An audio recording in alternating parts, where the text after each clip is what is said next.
जी नमस्ते नमस्ते। सभी का स्वागत है, सभी का स्वागत है। अभी तक मेरी आवाज आज है ना, बहुत सारी विघ्न बाधाएं बहुत सारी ऐसी आ रही है जो नहीं चाहती अपनी क्लास हो, लेकिन क्लास होगी और सीटेट निकलेगा। अभी आवाज सबको आ रही होगी, तो बिना किसी लाग लपेट के जो है ना अपनी क्लास स्टार्ट करेंगे। मैं आपको यही बोल रहा था कि क्लास थोड़ा टेक्निकल इश्यू हो गया था, इसकी वजह से मेरी क्लास समय से स्टार्ट नहीं हो पाई, लेकिन अभी अपनी क्लास स्टार्ट हो चुकी है। तो जल्दी से एक बार सभी लोग जुड़ जाइए, एक बार जल्दी से सभी लोग जुड़ जाइए, क्योंकि बेहतरीन अपनी क्लास प्रारंभ हो चुकी है। और बिना किसी लाग लपेट के पहला प्रश्न आपकी स्क्रीन पर आने वाला है। पहला, अभी आवाज आ रही है ना सभी को? राधे राधे, नमस्ते नमस्ते नमस्ते। अभी आवाज आ रही है ना सभी को अच्छे से? अभी आवाज आ रही है ना सभी को? आवाज आ रही है, आवाज आ रही है? ठीक है, चलो पहला प्रश्न आपकी स्क्रीन पे। चलो, ये सब आपको पता है, इसकी आज फॉर्मेलिटी। अरे क्या हो गया आज? अब देखो ये, अरे दादा, आज भाई जो है ना, आज जो है ना, आज बहुत प्रयास हो रहा है। जो जो विरुद्ध शक्तियां हैं ना, जो विरुद्ध शक्तियां हैं ना, वो बहुत प्रयास कर रही हैं अपनी क्लास ना हो, लेकिन क्लास होगी, क्लास होगी और बेहतरीन क्लास होगी। पहला प्रश्न आपकी स्क्रीन पे। ये सब आपको पता ही है कि हम जो है वो तैयारी कर रहे हैं संस्कृत की, और वेंसडे टू संडे मेरे साथ आपकी क्लास होती है 5 बजे।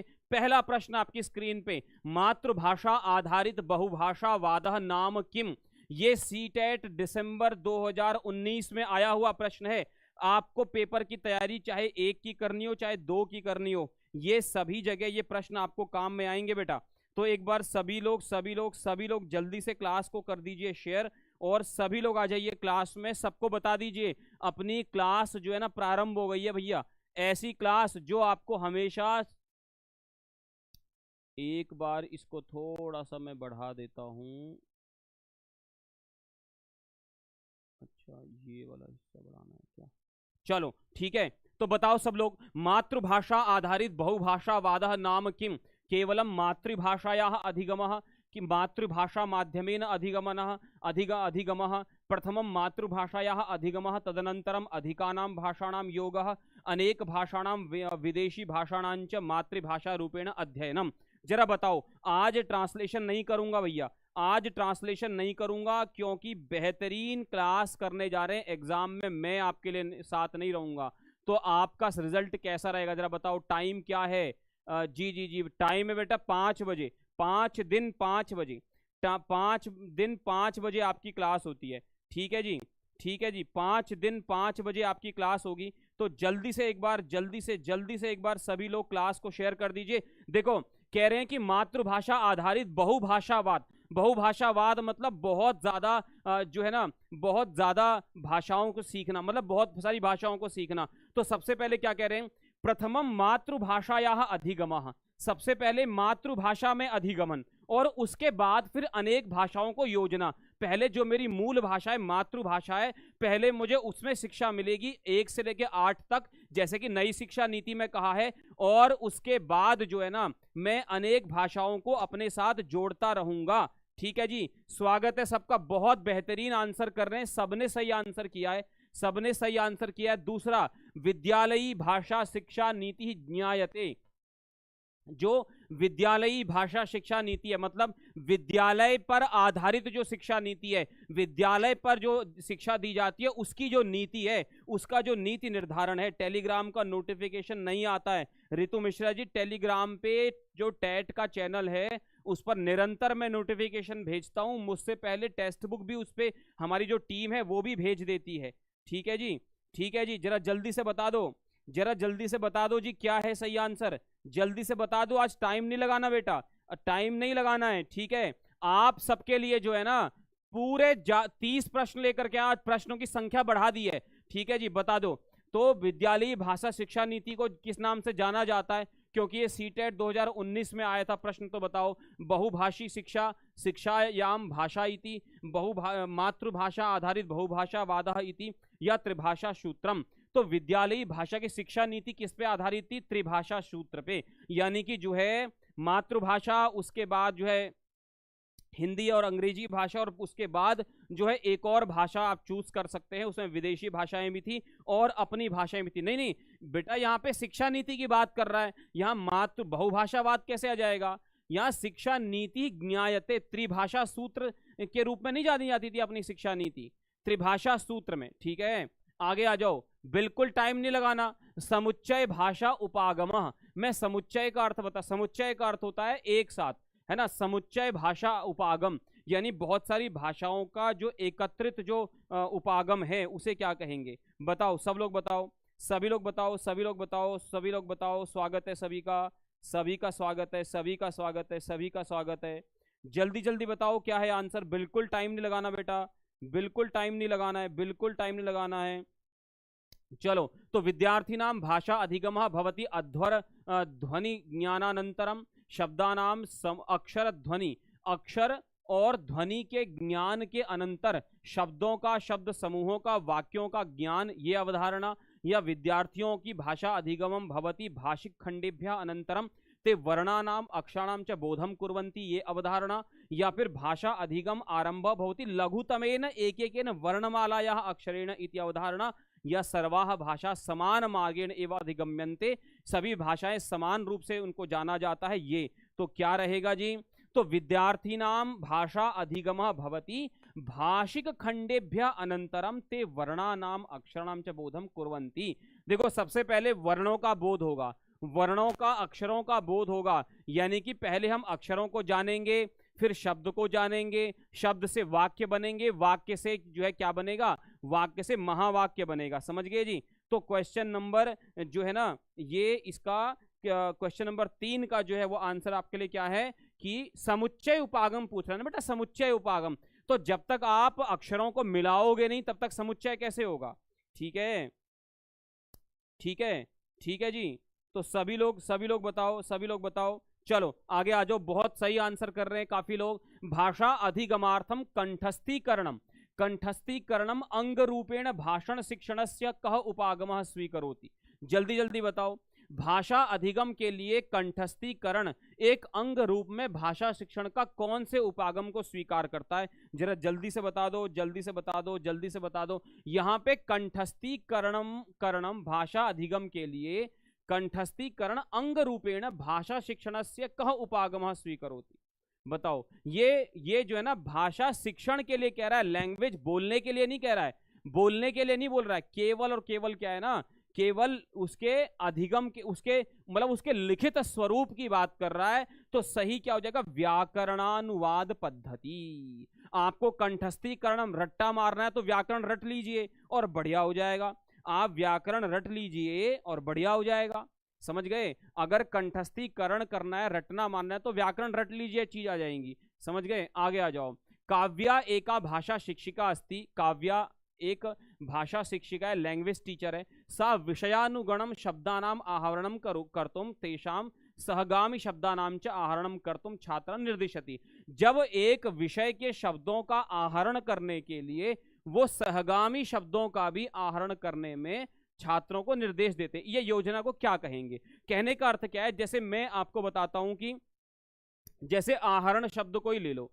अब आहरण शब्द सपोज आपको समझ में नहीं आया तो मैंने इसके सहगामी शब्द बता दिए। जैसे मैंने कहा बेटा स्वीकरोति, स्वीकार करना, है ना, स्वीकार करना, स्वीकार करना, है ना, या जो है वो लेना।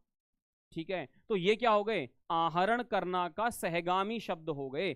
तो इस योजना को आप क्या कहोगे? बताओ, सभी लोग बताओ, इस योजना को आप क्या कहोगे? इस योजना को आप क्या कहोगे? बताओ, सभी लोग बताओ, इस योजना को आप क्या कहोगे? जी,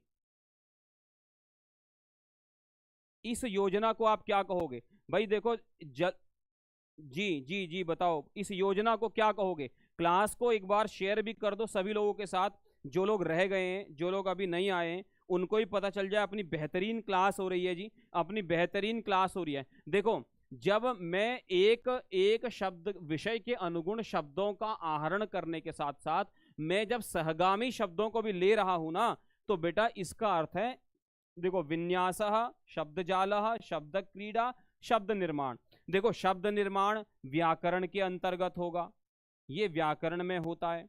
शब्द क्रीड़ा क्या होती है? शब्द क्रीड़ा होती है उसमें शब्द क्रीड़ा किसमें होती है? शब्द क्रीड़ा होती है जैसे अंताक्षरी खेलते हैं ना, अंताक्षरी, तो अंताक्षरी में जो है ना वो शब्द क्रीड़ा होती है। शब्द क्रीड़ा मतलब शब्दों से खेलना, ये अंताक्षरी। शब्द का जाल किसमें होता है? शब्द जाल एक प्रकार से डिक्शनरी टाइप है। तो क्या है? विन्यास। विन्यास मतलब सजाना। आप एक शब्द के साथ उसके बाकी अक्षरों को भी लिख रहे हैं, आप सजाने का काम कर रहे हैं, आप अपने ज्ञान को बढ़ा रहे हैं। समझ गए जी? समझ गए? सभी को समझ में आ रहा है? तो भैया क्लास को एक बार आप लाइक भी तो कर दो, एक बार क्लास को लाइक भी तो कर दो। आप क्लास को देखो, लाइक बहुत कम लोगों ने किया हुआ है, बहुत कम लोगों ने क्लास को लाइक किया हुआ है, तो फिर ऐसे कैसे चलेगा बताओ? हैं? सभी लोग क्लास को लाइक भी तो करो, तभी तो पता चले। ठीक है, चलो आगे आ जाओ। छात्राणाम भाषा दक्षता परीक्षणम कर्तुम शिक्षिका एकम प्रश्न पत्रम प्रस्तौति। देखो, बच्चों में भाषा दक्षता, लैंग्वेज के प्रति जो उनकी दक्षता है, वो उनका जो कौशल है कि वो कितने दक्ष हैं, ऐसा परीक्षण करने के लिए शिक्षिका एक प्रश्न पत्र प्रस्तुत करती है, जिसमें सा प्रत्येकम पंचमम पदम प्रत्याहृत्य परिच्छेदम ददाती। वो हर पांचवें पद को प्रत्याहृत्य यानी कि लेकर के परिच्छेद देती है। छात्रान पंचमम तत् रिक्त स्थानम पूरयितुम छात्रा निर्दिशति। मतलब क्या होता है ना कि क्या है कि एक प्रश्न पत्र है, उसमें 1 2 3 4 5 6 ऐसे लिखा हुआ है। तो ये जो है ना, देखो 1 2 3 4 5, ये पांचवा रिक्त छोड़ दिया, यहाँ पे कुछ लिख दिया, यहाँ कुछ लिख दिया, यहाँ कुछ लिख दिया, यहाँ कुछ लिख दिया, यहाँ कुछ लिख दिया, यहाँ छोड़ दिया, यहाँ लिख दिया, यहाँ लिख दिया, यहाँ लिख दिया, यहाँ लिख दिया, यहाँ लिख दिया, और यहाँ छोड़ दिया। तो ऐसे कर रही है वो। तो ये परीक्षा की कौन सी विधि है, जरा बताओ? ये परीक्षा की कौन सी विधि है? इसका नाम आपने सुना होगा, इसका नाम आपने सुना होगा। गुड इवनिंग सर, आज मेरा फर्स्ट क्लास है संस्कृत का और मुझे कुछ भी समझ में नहीं आ रहा है, प्लीज थोड़ा एडवाइस दिया कि शुरुआत से क्लास करना होगा क्या? बेटा देखो, मैंने इससे पहले ना NCERT की जो 6ठी क्लास की पुस्तक है ना, वो 6ठी क्लास की पुस्तक पिछले 2 महीने में मैंने उसका गद्य पद्य सारा कराया है क्लास में। तो उस गद्य पद्य कराते समय मैंने आपको व्याकरण के सारे टूल्स बताए हैं कि आप शब्द रूप कौन से याद कर लो, आप धातु रूप कौन से याद कर लो, आपको प्रत्यय कौन सा पढ़ना है, ये सब मैंने बताया है। तो उससे आपका व्याकरण स्ट्रांग होगा। आज मेरी पेडागोजी की पहली क्लास है, तो अब मैं देख रहा हूं कि आपकी गति कितनी बढ़ रही है। मैं साथ साथ विषय भी आपको बताता रहूंगा, ठीक है? जिनकी भी पहली क्लास है उनका स्वागत है। तो बेटा इसको कहते हैं क्लोज परीक्षा। क्या कहते हैं बोलो इसको? इसे कहते हैं क्लोज परीक्षा। बच्चे को एकदम जो है ना, वो मतलब 5 चीजें मैंने बता दी, एक मैं आपसे पूछ रहा हूं, तो बच्चे के पास ऑप्शन नहीं है ज्यादा, इसलिए इसको कहते हैं क्लोज परीक्षा। इसका उन्होंने नाम चेंज नहीं किया। अगर मैं संस्कृत में इसका नाम चेंज करने लगा तो फिर क्या होगा आपके लिए? आपके लिए फिर क्या होगा? फिर जो है ना वो अर्थ नहीं आएगा। इसका नाम है, कभी संज्ञाएं चेंज नहीं होती। हाँ बिल्कुल आप सही कह रहे हैं, मैं आपकी बात, जी जी जी।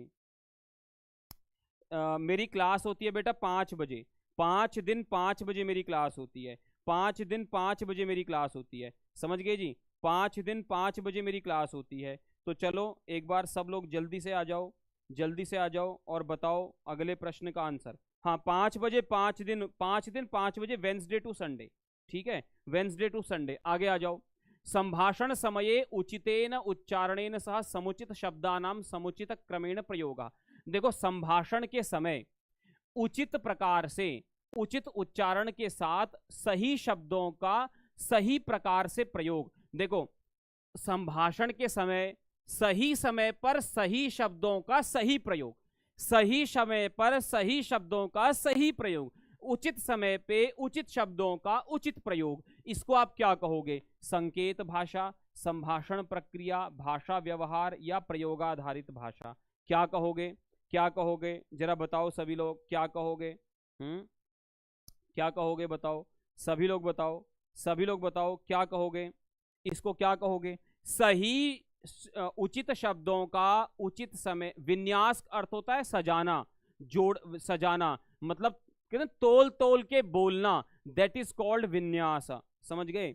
समझ गए जी? चलो, तो इसे क्या कहेंगे? संभाषण प्रक्रिया। ये संभाषण की प्रक्रिया है। देखो, भाषण प्रक्रिया नहीं लिखा। अगर मैं भाषण प्रक्रिया लिखता ना, सिर्फ भाषण प्रक्रिया, तो भाषण का अर्थ होता है कुछ भी बोलना, कुछ भी बोलना, ठीक है, कुछ भी बोलना। पर यहां मैं कुछ भी बोलना की बात नहीं कर रहा हूं, यहां मैं संभाषण की बात, संभाषण मतलब अच्छी प्रकार से, है ना, उचित समय पर, उचित समय पर। देखो इसका अर्थ क्या है, उचित समय पर, उचित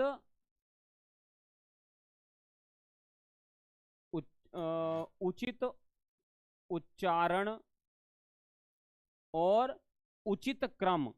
मैंने उच्चारण भी सही किया, उसका क्रम भी ठीक है और टाइमिंग भी ठीक है। समझ गए, समझ गए। जैसे एक एग्जाम्पल देता हूं आपको, फिर आगे बढ़ूंगा। जैसे एक एग्जाम्पल देता हूं, जैसे क्या है, जैसे देखो सैंधवम एक शब्द है, सैंधव, सैंधव शब्द है। तो सैंधव शब्द के दो मीनिंग है, एक का अर्थ होता है नमक, और एक का अर्थ क्या होता है, एक का अर्थ होता है नमक और एक का अर्थ होता है घोड़ा, मतलब घोड़ा। दोनों इसका अर्थ होता है, सैंधव का अर्थ होता है नमक और सैंधव का अर्थ होता है घोड़ा। अब एक बात बताओ, आपको आपको शब्द का ये उचित शब्द भी है, उचित शब्द है, और आपने क्रम भी उचित रखा कि आपने कहा सैंधवम आनय, सैंधव लाओ, सैंधवम, सैंधवम आनय, सैंधव लाओ। आपने इसका क्रम भी सही रखा और आपने उचित शब्द भी रखा। लेकिन सोचो, अगर उचित समय नहीं है, सपोज देखो एक इसका अर्थ होता है नमक और इसका अर्थ घोड़ा भी होता है। अब सोचो कोई व्यक्ति भोजन कर रहा है ना, कोई व्यक्ति भोजन कर रहा है, उसने कहा, उसने, आवाज आ रही है ना बेटा, आवाज आ रही है ना, देखो मेरा भौंपू तो बहुत तेज बज रहा है, आवाज मेरे हिसाब से ठीक है। एक बार थोड़ा इसको, एक बार आप, है ना, मेरी आवाज ठीक है, हाँ मेरी तो ठीक है। अब देखो उचित समय क्या होता है, देखो उचित समय क्या होता है, जैसे सैंधव का अर्थ नमक भी है घोड़ा भी है, समझ गए। अच्छा, कोई व्यक्ति भोजन कर रहा है, उसने कहा सैंधवम आनय, सैंधव लाओ, और आप घोड़ा लेकर के आ गए, तो ये सही उचित, ये उचित समय नहीं है ना, ये उचित समय नहीं है इसके इस वाले अर्थ का प्रयोग करने का। और कोई व्यक्ति जो है ना वो युद्ध में लड़ रहा है ना, युद्ध हो गया, आक्रमण हो गया, उसने कहा सैंधवम आनय, आप नमक की थैली ले आए, और तो वो क्या कहेगा बेचारा, कहेगा ले मल दे, मेरे जख्मों पे मल दे, ऐसा कहेगा ना। इसलिए सही समय पर सही प्रयोग होना चाहिए, उसे ही संभाषण प्रक्रिया कहा जाएगा। आगे आ जाओ बेटा। कथा कथनम एकम शिक्षण शास्त्रीयम उपकरणम अस्ति। कथा को कहने का एक शिक्षण शास्त्रीय उपकरण है, उसका उपयोग किया जाता है। कब किया जाता है जरा बताओ। श्रवण विधौ छात्रान् नियोजयितुं, छात्राणां संभाषण कौशलस्य विकासार्थम, भाषा साहित्य कौशलस्य विकासार्थम, या कक्षायां अनुशासनम पालयितुम। क्यों उसका प्रयोग होता है जरा बताओ। क्या हुआ, वॉइस नहीं आ रही क्या बेटा? वॉइस तो अच्छी आ रही है, वॉइस तो अच्छी आ रही है, फिर क्या हुआ? Hello hello hello hello. अच्छा हाँ, आवाज़ कम हो गई बेटा, थोड़ा सा रुक जाओ एक second. Hello hello hello hello hello hello hello, अभी आ रही है बेटा? अभी आवाज़ अच्छी आ रही है? हैं जी, एक बार सब लोग बताओ, अभी तो आवाज़ अच्छी आ रही है ना?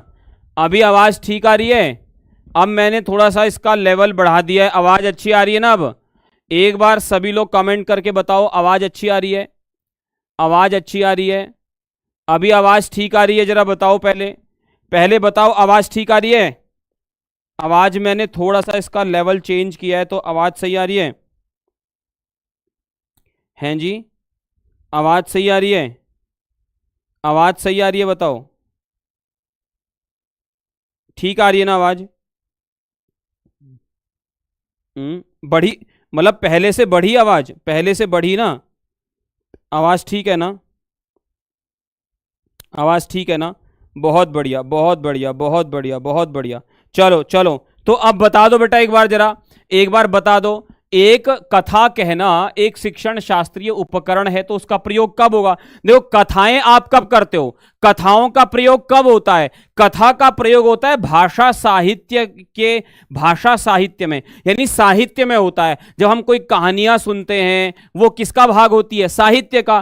तो भाषा साहित्य कौशलस्य विकासार्थम, जब हम भाषा साहित्य के कौशल का विकास करते हैं तो उसके लिए जो है ना वो प्रयोग होता है, भाषा साहित्य के कौशल के विकास के लिए प्रयोग होता है। समझ गए जी? समझ गए? समझ गए सब लोग? तो यहां पर सही आंसर क्या है? सी। ठीक है, आगे आ जाओ। ससंदर्भम व्याकरणम नाम। ससंदर्भम का अर्थ हो गया संदर्भ सहित। ठीक है जी, संदर्भ सहित, संदर्भ सहित। तो इसका अर्थ ससंदर्भम व्याकरणम नाम, संदर्भ सहित व्याकरण का नाम क्या होगा? बताओ, संदर्भ सहित व्याकरण का नाम क्या होगा? संदर्भ सहित व्याकरण का नाम क्या होगा, जरा बताओ। हाँ हाँ, बताओ बताओ, सभी लोग बताओ, सभी लोग बताओ, सभी लोग बताओ, सभी लोग बताओ। संदर्भ सहित व्याकरण का नाम क्या होगा? संदर्भ सहित व्याकरण का नाम क्या होगा? देखो, पुनः पुनः अभ्यास बलेन व्याकरणस्य अधिगमनम, पूर्वम रूपाणाम ज्ञानम अनंतरम प्रयोगः इति प्रवृत्ति, स्वाभाविक भाषायाः उदाहरणेषु रूपाणाम परिचयः तथा च संदर्भे तेषाम अध्ययनम, व्यवस्थित संरचना माध्यमेन रूपाणाम अधिगमनम येन विद्यार्थी क्रमशः विकासम प्राप्नोति। देखो, संदर्भ सहित व्याकरण का प्रयोग क्या होता है भाई? आप कभी भी, अच्छा एक बात बताओ, संदर्भ सहित व्याकरण क्या होगा? लड़का, लड़का आती है, लड़का और लड़की, लड़की आता है। अब बताओ, ये संदर्भ के अनुसार व्याकरण सही है? भाई व्याकरण में तो आती भी है और आता, दोनों व्याकरण में ही आता है। जब आप व्याकरण पढ़ते हो ना तो व्याकरण तो आता ही, आती भी है और आता है, दोनों ठीक है। लेकिन संदर्भ क्या है? संदर्भ क्या है? अगर लड़का आ रहा, अगर लड़का है तो आती है, तो गलत हो जाएगा। लड़का संदर्भ है तो आता है और लड़की संदर्भ है तो आती है। तो संदर्भ सहित व्याकरण का नाम क्या होगा? कि स्वाभाविक उदाहरणेषु रूपाणाम परिचयः और संदर्भे तेषाम अध्ययनम, संदर्भ के साथ उनका अध्ययन, है ना। बैलगाड़ी जा रहा है, कभी आपने सुना बैलगाड़ी जा रहा है? नहीं, बैलगाड़ी जा रही है। और ट्रक आ रही है, सुना, ट्रक आ रहा है, बैलगाड़ी जा रही है। और एक एग्जाम्पल बताऊं? बोलो, एक और एग्जाम्पल बता दो, एक और एग्जाम्पल बताओ, बोलो एक और एग्जाम्पल बताओ, संस्कृत में बता दो, मैं लिखता हूं। देखो, अग्नि, चलो हिंदी में बताता हूं। अग्नि से सींचता है, सींचता है, अग्नि से सींचता है। अच्छा एक बात बताओ, अग्नि से सींचता है, इसके यहां पे किसी का भी नाम लिख दो, यहां पे किसी का भी नाम लिख दो, यहां पे लिख दो, यहां पे लिख दो पूजा कुमारी, पूजा कुमारी अग्नि से सींचती है। ठीक है, अब देखो यहां पूजा कुमारी भी सही है, अग्नि से भी सही है, सींचती है भी सही है। मैंने कुमारी, ये स्त्रीलिंग है तो सींचती है भी कर दिया। अब तो ये वाली बात भी ठीक है, फिर भी आप इसको प्रयोग कर सकते हो क्या? ये संदर्भ सही है क्या? आप बताओ। पूजा, अगर व्याकरण की दृष्टि से देखो ना, अगर व्याकरण की दृष्टि से देखो, रजनी शर्मा जी नमस्ते, स्वागत है। अगर व्याकरण की दृष्टि से देखो तो ये सही है, पूजा कुमारी अग्नि से सींचती है। सींचना जो है वो क्रिया है और अग्नि ये करण है और जो है पूजा कुमारी करता है, तो कोई इशू नहीं है। लेकिन एक बात बताओ, कोई अग्नि से सींच सकता है क्या?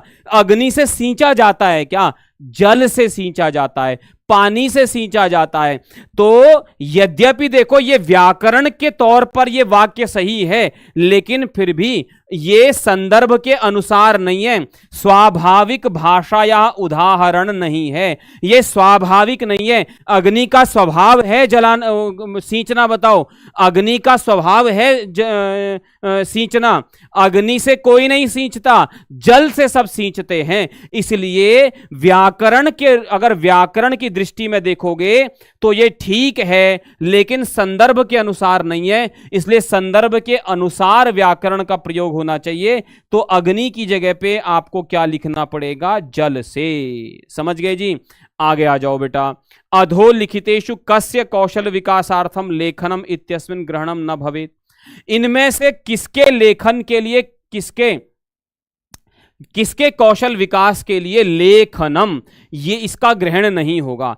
इनमें से वो कौन सी चीज है जिसके विकास के लिए लेखनम ऐसा शब्द का प्रयोग नहीं होगा। एक बार सब लोग बता दो बेटा, जल्दी से बता दो, जल्दी से बता दो, वो कौन सी चीज है जिसके लिए आप लेखनम ऐसा प्रयोग नहीं करोगे, जरा बता दो जल्दी से। और क्लास को सब लोग लाइक कर दो, अभी सबने लाइक नहीं किया है, अभी सबने लाइक नहीं किया है, जरा बताओ बताओ बेटा। क्लास का टाइम है शाम को 5:05, 5 बजे 5 दिन, बुधवार से रविवार, ठीक है जी। Wednesday to Sunday, Wednesday to, ये टेलीग्राम है ना मेरा, Sanjay Dutt sir underscore text book, Sanjay Dutt sir underscore text book, इस टेलीग्राम को ज्वाइन कर लीजिए। वेंसडे टू संडे 5 बजे है जी टाइम, 5 बजे, वेंसडे टू संडे 5 बजे, वेंसडे टू संडे 5 बजे इसका समय है, ठीक है जी।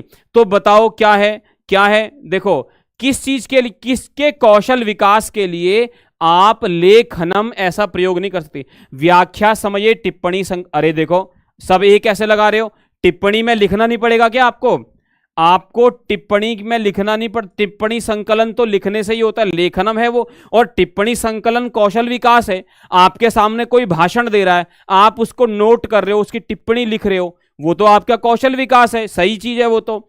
पठन समय टिप्पणी लेखनम, ये भी अच्छी बात है, आप पढ़ते पढ़ते नोट्स नहीं बनाते, तो ये भी टिप्पणी लेखन है। सारांश लेखनम, आपने बहुत बड़ा कोई पाठ पढ़ा, आप उसका भी तो सारांश लेखन करते हो।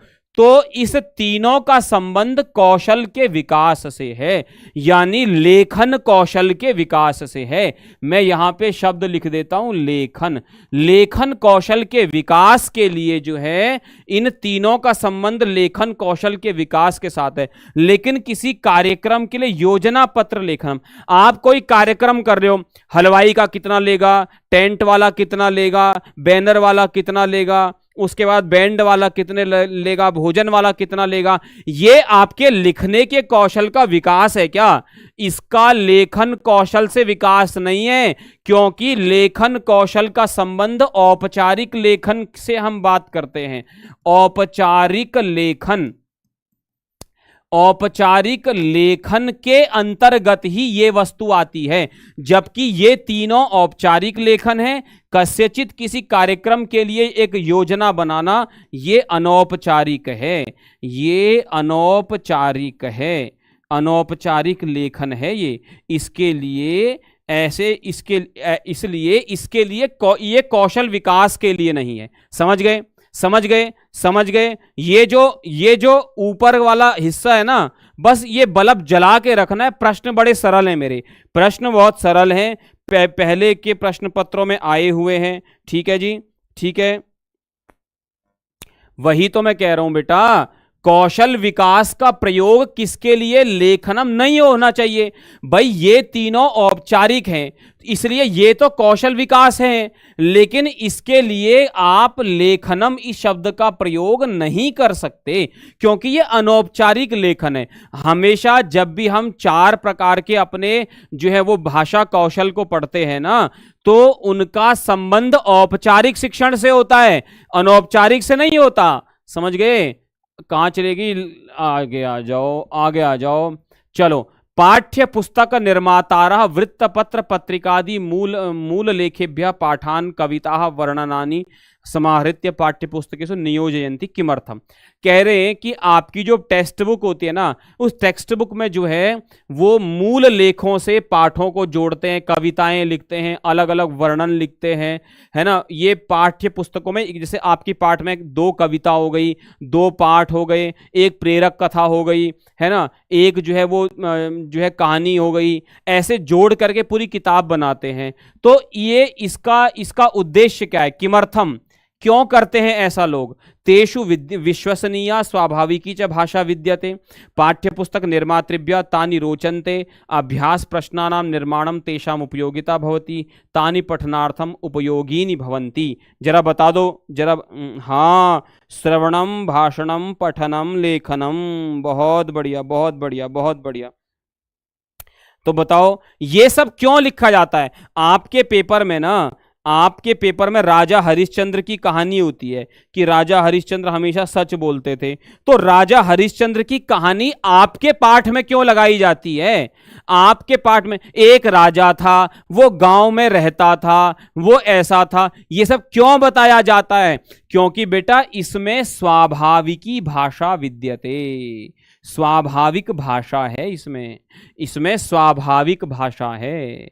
तो आपको भी स्वाभाविक भाषा से परिचय हो जाए आपका, इसके लिए ये सब चीजें लगाई जाती हैं। देखो जहां भी स्वाभाविक भाषा, जहां स्वाभाविक शब्द, मैं कुछ शब्द आपको बताता हूं। जैसे स्वाभाविक शब्द आ जाए, ठीक है, चाहे प्रेरक शब्द आ जाए, चाहे जो है वो प्रेरणा शब्द आ जाए, ठीक है, और जो है वो विश्वास शब्द आ जाए, ठीक है। ये शब्द, ऐसे शब्द जहां पे होंगे ना, समझ लेना उनका संबंध डायरेक्ट जो है ना वो बच्चे के साथ है। समझ गए जी? समझ गए? समझ गए? सब लोग बताओ। चलो आगे आ जाओ, आगे आ जाओ, आगे आ जाओ। शिक्षकः एकं पाठं स्वगत्या पठति। विद्यार्थिनः समूहेषु विभज्य मुख्य बिंदून् आदाय पाठस्य पुनर्निर्माणं कुर्वन्ति। एवं विधम कार्यम। ये कैसा कार्य है? शिक्षक एक पाठ को अपनी गति से पढ़ता है, विद्यार्थी समूह में बट करके मुख्य बिंदुओं को लेकर के पाठ का पुनर्निर्माण करते। जैसे एक टीचर है, वो क्लास में कल्पना जी नमस्ते, एक टीचर है क्लास में, वो एक पाठ पढ़ता है अपनी गति से, नॉर्मल जैसे टीचर पढ़ते हैं। बाकी बच्चे क्या करते हैं? उस पाठ को सुनते हैं और फिर ग्रुप्स में डिवाइड होके उसी पाठ को फिर से लिखते हैं।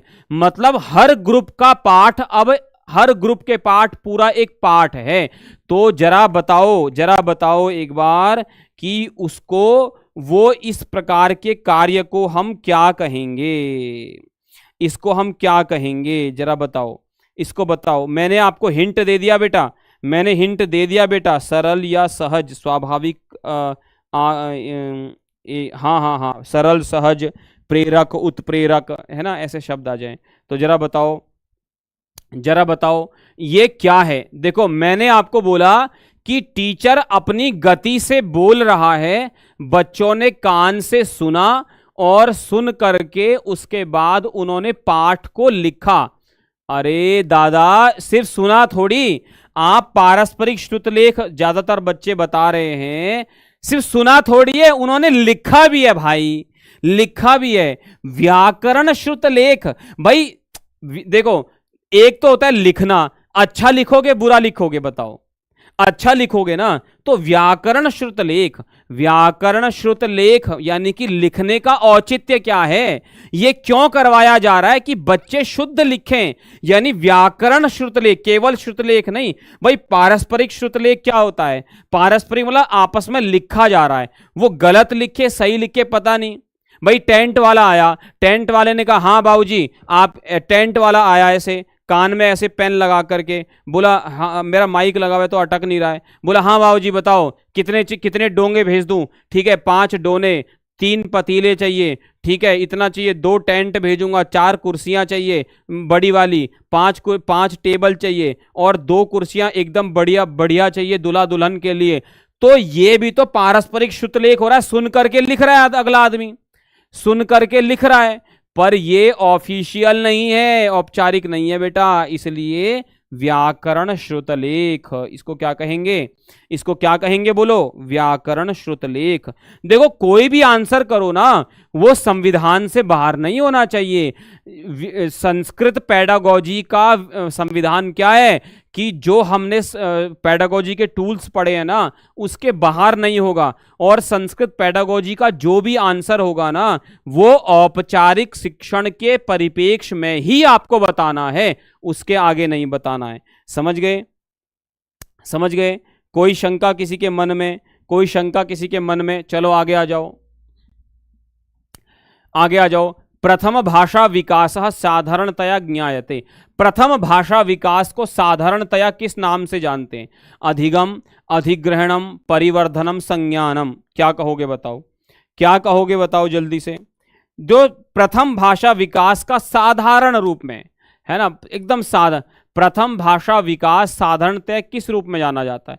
सबसे पहले आपको क्या होता है, देखो बच्चा क्लास में जाता है, बच्चा पहली बार जो है ना वो इस पृथ्वी पे आता है, वो कुछ चीजें सुनता है, उसको पता चलता है अच्छा ये माँ है, ये पिता है, अच्छा इसको माँ बोलते हैं, तो ये सब कुछ क्या है, वो अधिग्रहण कर रहा है, उसको कोई मतलब नहीं, उसको वो एनालिसिस नहीं करता ऐसा होता है या नहीं होता है ना, वो ऐसा कुछ एनालिसिस नहीं करता, वो बस क्या करता है, इंस्टॉल करता है, इंस्टॉल करता है, इंस्टॉल करता है, दैट इज अधिग्रहणम।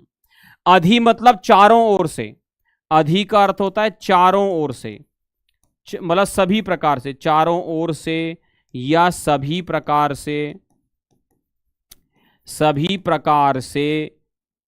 ग्रहणम, ग्रहणम मतलब स्वीकार करना, सभी प्रकार से स्वीकार करना।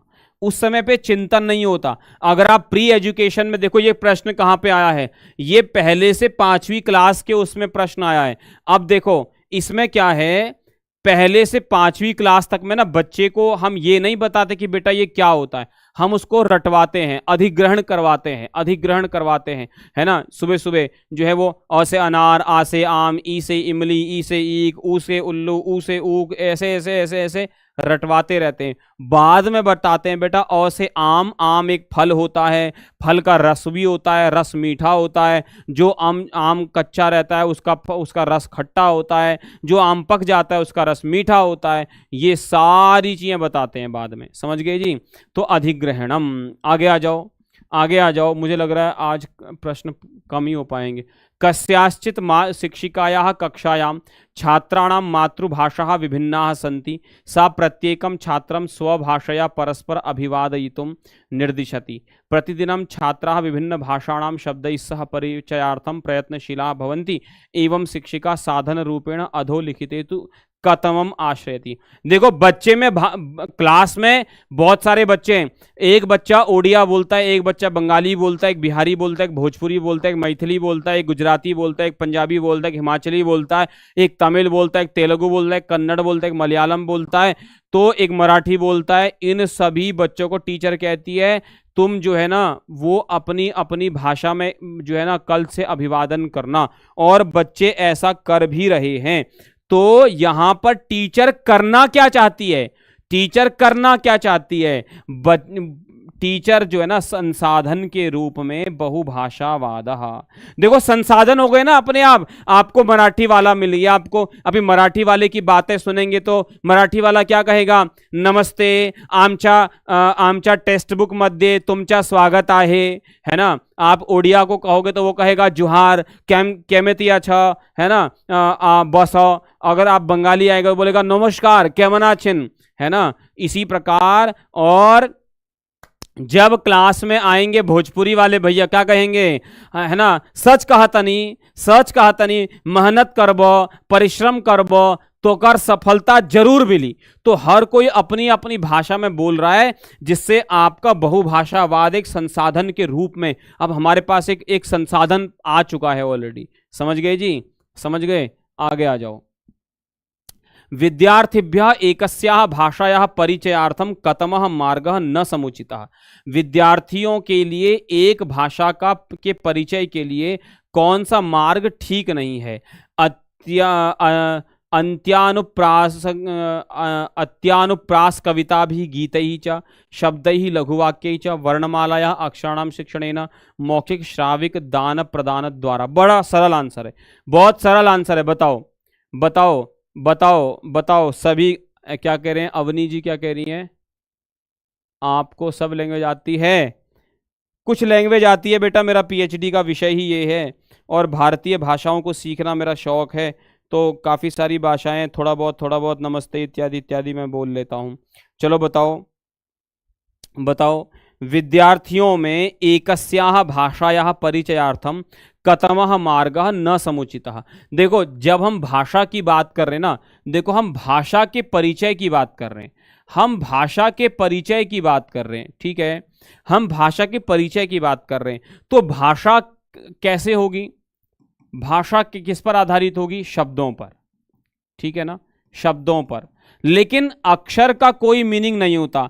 अगर मैं आपसे कहूंगा क, तो इसका कोई मतलब है, कोई मतलब है क का, कोई मतलब नहीं है। लेकिन अगर मैं कहूं क के आगे अगर मैं कहूं कल, तो इसका अर्थ आप समझ जाओगे टुमारो। अगर मैं इसके आगे म लगा दूं कल म, तो इसका अर्थ हो जाएगा लेखनी। समझ गए।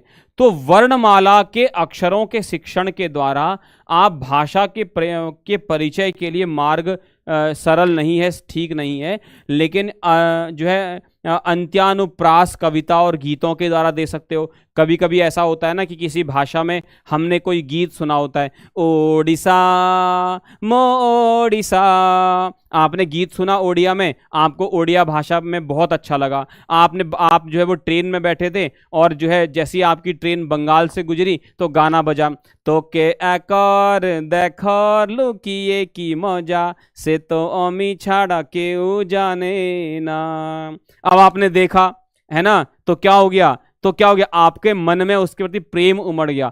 तो गीतों के द्वारा हो सकता है, शब्दों और लघु वाक्यों के द्वारा हो सकता है, मौखिक श्राविक आदान प्रदान के द्वारा हो सकता है, लेकिन अक्षर के शिक्षण के द्वारा भाषा का ज्ञान नहीं हो सकता। यह सही मार्ग नहीं है। समझ गए, समझ गए। तो चलो बेटा आज की क्लास में इतना ही रखेंगे क्योंकि टाइम हो चुका है, अगली भी मेरी क्लास है ना। तो आज एक टेक्निकल फॉल्ट की वजह से मैं आपको ज़्यादा प्रश्न नहीं करा पाया। हालांकि मैं 30 प्रश्न लेकर के आया था, आज मुझे आपको 30 प्रश्न कराने थे। अगर आप देखो आगे तो ये मैं आपके लिए बहुत सारे प्रश्न लेकर के आया था और मैं आपको टोटल 30 प्रश्न कराना चाहता था, लेकिन कुछ टेक्निकल इशू भी हुआ, हमारी क्लास 10 मिनट लेट भी हो गई और जो है वो हम आगे इसको कंटिन्यू करेंगे। तो तहलका मचा देंगे बेटा, रोज पेडागोजी क्लास करेंगे। इस हफ्ते 4 दिन और पेडागोजी करेंगे, अगले हफ्ते भी पेडागोजी करेंगे। उसके बाद जो हफ्ता आएगा, 2 हफ्ते बाद जो है ना, फिर हम एनसीईआरटी की क्लास 7th की पुस्तक रुचिरा खत्म करेंगे। हमने क्लास 6th वाली कर ली है, 7th करेंगे, 8th करेंगे। मैं आपको गारंटी दे रहा हूं बेटा, लिख के गारंटी दे रहा हूं, सी टेट में जितना व्याकरण आता है, जितने श्लोक आते हैं, जितना पद्यांश और जितना गद्यांश आता है ना, सारा गद्यांश एनसीईआरटी से आता है। तो एक भी प्रश्न नहीं छोड़ूंगा इस बार। समझ गए, समझ गए। चलिए ठीक है। इति उक्त्वा विरमामि नमामि यामि च। वंदे मातरम। जयतु संस्कृतम, जयतु भारतम, जयतु टेक्स्ट बुक सुपर कोचिंग इति।